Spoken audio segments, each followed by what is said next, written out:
Kiki Saputri dituding oplas di Korea hingga miliaran rupiah. Kiki Saputri sempat dikira melakukan operasi plastik setelah berlibur ke Korea Selatan. Bentuk hidung Kiki Saputri disebut berubah lebih mancung. Kiki bahkan diduga menggelontorkan miliaran rupiah untuk mempercantik dirinya. Ada juga yang menyebutkan bahwa uang tersebut didapatkan Kiki dari seorang pejabat. Hal ini kemudian dibantah Kiki Saputri.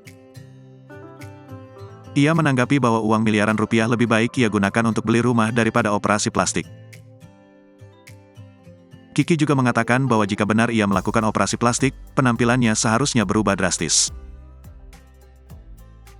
Kendati demikian, Kiki Saputri tidak menampik bahwa dirinya melakukan berbagai perawatan selama beberapa tahun terakhir. Selain perawatan kecantikan, istri Muhammad Khairi ini juga berusaha untuk menjaga asupan makanannya. Tak mengherankan jika penampilan Kiki saat ini sangat berbeda dari penampilannya beberapa tahun yang lalu.